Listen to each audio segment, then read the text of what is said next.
ዘመንን የዋጀ ወቅትን ታላሚ ያደረገ የዲጂታል አሰራርን መተግበር ያሻዋል። ኢትዮጵያም ዲጂታል 2025 ስትል የተጓዘችው የ5 ዓመታት እርምጃ የክፍያ አማራጮችን ቴክኖሎጂ መር እንድታደርግ አስችሏታል። ይህም በፋይናንሱ ዘርፍ እልፍ ትርፋቶችን አቋርሷታል፣ አያሌ በረከቶችን ለግሷታል ይላሉ የኢፌዴሪ ጠቅላይ ሚኒስትር ዶክተር አብይ አህመድ። ካሽ ኢትዮጵያ ባለፉት 5 ዓመታት በአብዛኛው ካሽ ላይ ተንተራሰ የንግድ ስርዓታችን ወደ ዲጂታል ተቀይሯል። ይሄ ልክ እንደ ተራ ዜና እንደ ተራ ንግግር የሚታይ ጉዳይ አይደለም። ምክንያቱም ኢትዮጵያ በየአመቱ ካሽ ለማሳተም በ100 ሚሊዮን ዶላር ታወጣለች።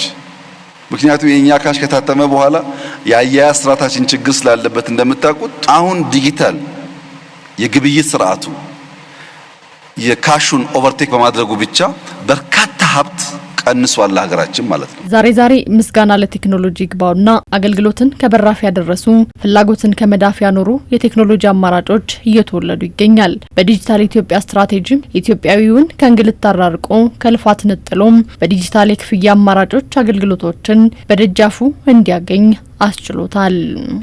ዘመን ገበያን እንደ ኤግዛምፕል ብንወስድ በየአመቱ በሚመጡ በዓላት ከዚህ ቀደም የነበረው የበግ ዋጋ ወይ ሽንኩርት ዋጋ ወይም የሆነ ኮሞዲቲ ላይ በንግድ ስርዓቱ መሃል ላይ ባሉ ሰዎች ይፈጠር የነበረውን አነሰሰሪ የዋጋ ውድነት በከፍተኛ ደረጃ ቀንሷል። ፈላጊና ሻጭ በቀጥታ ያገናኛል።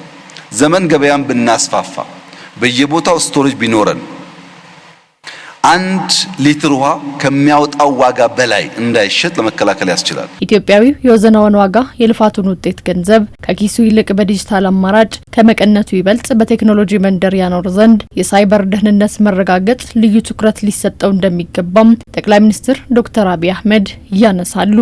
ለዚህም ባለፉት ጊዜያት የፋይናንስ ስርዓቶችን ጨምሮ ሌሎች አገልግሎቶች ከሳይበር ጥቃት የጸዱ እንዲሆኑ ውጤታማ ስራዎች መሰራታቸውንም ጠቁመዋል። ካሽ ስንገለገል ምንም ችግር ሳይገጥመን ቆይቶ ወደ ቴሌብር ስንገባ ብራችን የሚዘረፍ ከሆነ ቴክኖሎጂ ቢቀር ነው የሚሻለው። ሴፍቲ ሴኩሪቲ በጣም ኢምፖርታንት ኤሌመንት ነው። በሰርት እና በሳይበር ዲፌንስ 24/7 የኢትዮጵያን የዳታ ትራንዛክሽን መከላከል የሚያስችል ቁመና እየተፈጠረ ነው ያለው። ይሄ ቁመና ቋሚ አይደለም።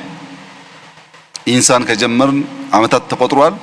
በአፍሪካ የተሻለ የሳይበር ሴኩሪቲ አቅም ያለው ተቋም ነው። ግን በየቀኑ እያደገ ካለው አውድ ጋር አብሮ ካላደገ የአታክ ስርዓቱም ስለሚለያይ አደጋ ሊያስከትል ይችላል።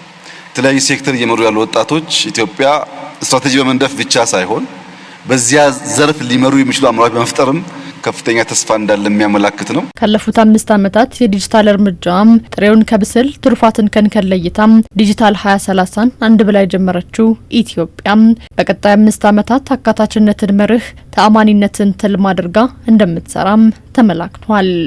ሁሉም ዜጎች ከቤታቸው ከሴልፎናቸው ካሉበት ስፍራ የሚፈልጉትን አገልግሎት ማግኘት የሚችሉበትን እድል መፍጠር ነው። በ2030 የዲጂታል ፔኔትሬሽን በዴታ 90% እንደርሳለን የሚለው የ2030 ስትራቴጂ በጣም ኮንሰርቫቲቭ ከመሆኑ የተነሳ ነው እንጂ ማለም መተለም ያለብን 100% ነው።